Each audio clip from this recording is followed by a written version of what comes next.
Welcome back to New Rockstars. I'm Erik Voss, and oh my stars and garters, we need to talk about Hank McCoy Beast and how good his VFX look for Kelsey Grammer's return as the mutant in the post-credit scene of The Marvels, which everyone online is now discovering now that the movie is finding its way to a digital release. As without a doubt the most important post-credit scene so far in Marvel's multiverse saga, the specific design elements and word choices in the scene cannot go ignored. And sadly, a lot of people slept on this scene because it was attached to a movie they felt they didn't need to see. You fools! But I am telling you, now that in 2024 I've been going back through each of the Fox X-Men films in our X-Men Snick rewatch, our breakdown of X3, X-Men The Last Stand, is coming to the channel on Monday, and this is the movie that introduced Kelsey Grammer as Hank McCoy. And considering what these movies do with the character, it's fascinating that this is the version of Beast we are getting in the MCU. His new look, what he is wearing, what he says, why he's at the X-Mansion at all of this is just telling us quite a bit about Marvel Studios' plan for the X-Men in the upcoming titles. So I figured we gotta go back and look at the scene now that we can see everything in more pristine detail, and I'm gonna break down the VFX process of bringing this CGI version of Beast to life, why exactly it looks so good, and how it is both a continuation of the Fox X-Men films while also its own thing. And I discovered a few new things in this post-credit scene that I don't know if they wanted us to find. Okay, when Kelsey Grammer played Hank McCoy in 2006's X-Men The Last Stand, the character's features were created with makeup and latex prosthetics that took 3 hours to apply, with makeup around the eyes and lips and various hair pieces for the button chops, along with Grammer having to wear a muscle suit covered with a hand-punched fur suit. In a 2005 set visit attended by CBR, Grammer said that he would have to overemphasize his acting through his eyes since so much of his face was otherwise covered, which is interesting now to think about the way he played the character now. He could play things a bit more subtle and bring a slightly more grounded performance to the role. But in 2005, when Grammer was asked about the character's look in that film, he said that the designers wanted to make his costume an older vintage X-Men suit from Hank's time when he was a younger member of Charles Xavier's crew and not yet into politics, but they wanted to play up the joke that he no longer fits into it. Like there's a gag in the 2006 film when McCoy resigns from being the Secretary of Mutant Affairs and returns to being part of the X-Men, but the suit just doesn't fit. It's just Beast in leather pants and a shirtless open vest. Also in the 2006 film, Beast does say this catchphrase as they approach Alcatraz.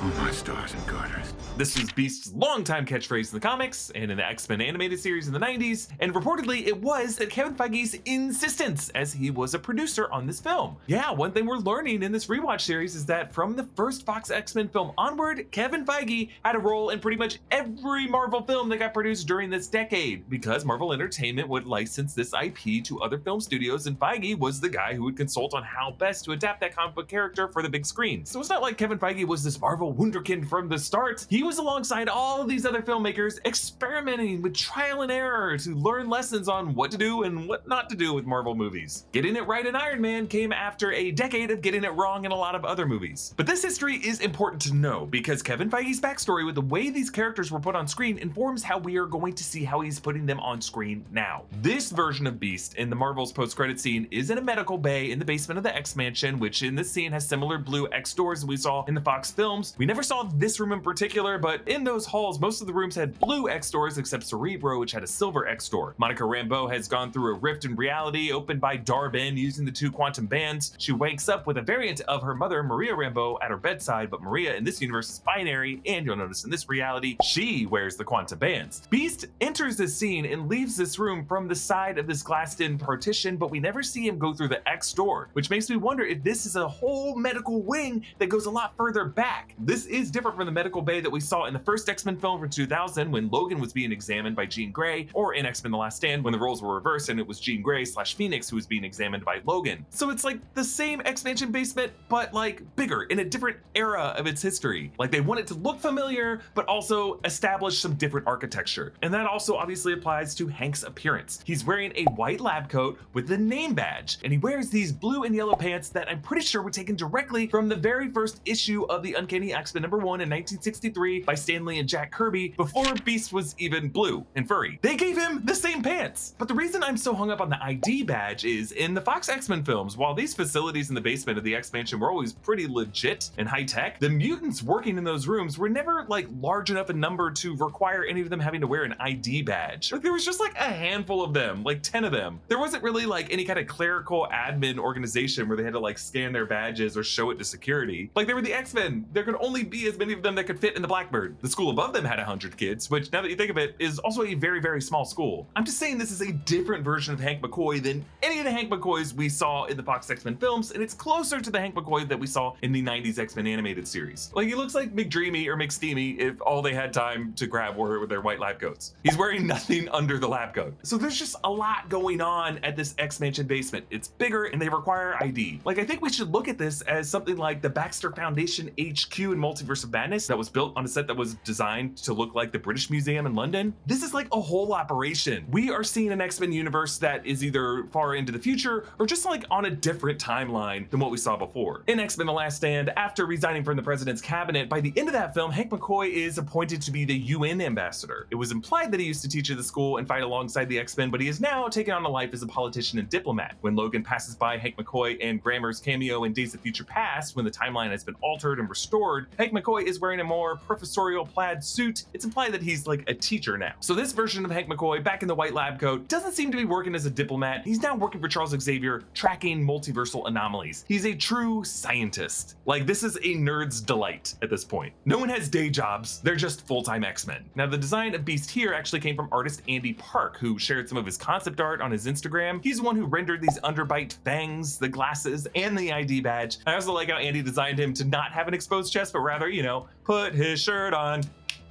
But it is untucked. This video is sponsored by Helix Sleep. So is my life, kinda? I sleep like a rock on my Helix mattress literally every night, and now you can get 20% off on a Helix mattress plus 2 free pillows. If you're feeling overwhelmed by the thought of finding a perfect mattress, I get it, I've been there, but Helix's sleep quiz makes it so easy. You just take the quiz and Helix finds the perfect mattress for you. I wanted a medium firm mattress with lumbar support that sleeps cool, and I got matched with the Dusk Luxe Helix mattress. This year, Helix launched their newest and most high-end collection yet, the Helix Elite mattress. The Helix Elite collection includes 6 different mattress models that combine personal comfort with high-end luxury, which means 2024 could be the year you fall in love with your new Helix Elite. Helix delivers your mattress right to your door with free shipping in the US. The mattress comes rolled up in a box and it's super easy to set up yourself. Helix has a 100-night sleep trial, so you get more than 3 months to make sure you love your mattress. Helix mattresses have a 10-year warranty. Helix even offers financing options and flexible payment plans, so a great night's sleep is never far away. I love my Helix mattress and I think you would too. So if you're looking for a new bed, check out Helix Sleep. You can get the link below or go to helixsleep.com/rockstars to get 20% off your Helix mattress plus 2 free pillows. But notice how Park conceived this Beast to be a bit younger. It's almost like we're expected to see Beast in this film not as Kelsey Grammer age, but like before his life as a politician. The VFX outlet Before and Afters interviewed Tara DeMarco, who worked on the film and on the VFX, and said that this was a very specific vision for Beast that came from Marvel Studios to include a broader forehead, a more Beast-like nose, whatever that means, and the protruding teeth. DeMarco said that the full CGI Beast was a collaboration with Pietro Ponti and the team from ILM London, and they accomplished the best possible lip sync by doing a comprehensive fax session at Otoy in downtown Los Angeles. They captured his dialogue in 2 ways, in a pop-up Medusa booth and also in an Anima capture volume with facial tracking markers and a head-mounted camera. Otoy, by the way, is a company that uses Octane Render, which is one of the sharpest applications for these kinds of effects.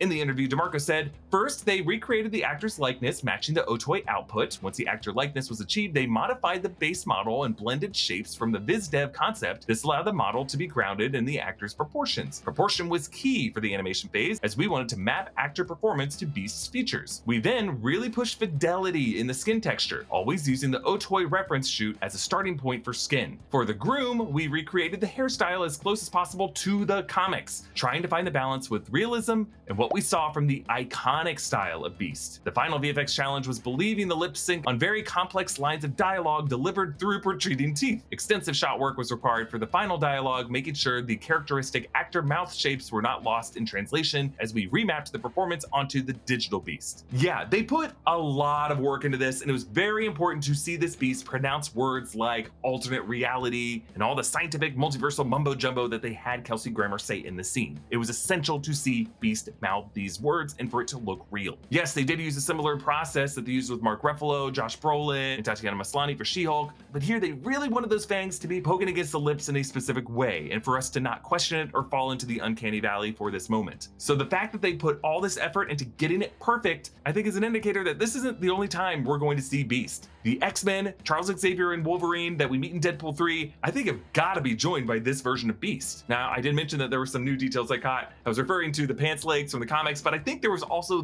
this. Check out this part of the scene. Confusion is but the first step on the journey to knowledge. I'll take it from here. Charles asked for an update. I'll come by and check on you later. Yeah, did you catch anything there? There was definitely a slightly awkward cut from the two-shot of Binary and Beast to the profile shot of Monica. Watch it again. I'll take it from here. Charles asked for an update. I'll come by and check on you later. Yeah, we only hear in voiceover Beast saying Charles asked for an update, and then we never see his face move or say anything else throughout the rest of the scene. We just cut to him in wide as he's on his way out the door, awkwardly through the left side of the frame. That's the last we see of him. And yeah, all 24 frames per second that we see of Beast have to be like rendered, and so every second literally counts with Beast. But they didn't have to cut the scene this way. I think they cut it this way so that if they had to remove the mention of Charles Xavier, they could, or they might have had other different X-Men names that Kelsey Grammer actually said, and then they just ended up with just Charles. Something was tinkered here. But either way, mentioning Charles wanting an update on this multiversal visitor is very important, because I spotted a detail all the way back in the first X-Men film when Patrick Stewart lectures to his students this. So, I'd like your definitions of weak and strong anthropic principles on my desk on Wednesday, all right? I go into it more in the breakdown, but weak versus strong anthropic principles refers to our perceptions of reality and the possible existence of other alternate universes beyond our perception. So all the way back in that first movie, that version of Professor X was thinking about the multiverse, folks. And now here we are. I believe the next time we see these characters, it's going to be in a universe where the X-Men were in their prime, something closer to the X-Men animated series, or exactly where Lee and Kirby first introduced them back in 1963, with vibrant costumes, comic accurate underbites, and the trappings that Feige worked so hard to include in those films from the 2000s, and now we're just gonna see these nerds with mutant abilities debating the existence of the multiverse. So please watch our breakdown of X-Men The Last Stand that's coming Monday, and watch our breakdowns of the first two X-Men films. And if you haven't already, please subscribe to this channel, give this video a like. I'm Erik Voss, thanks for watching, and I'll see you next time. Bye.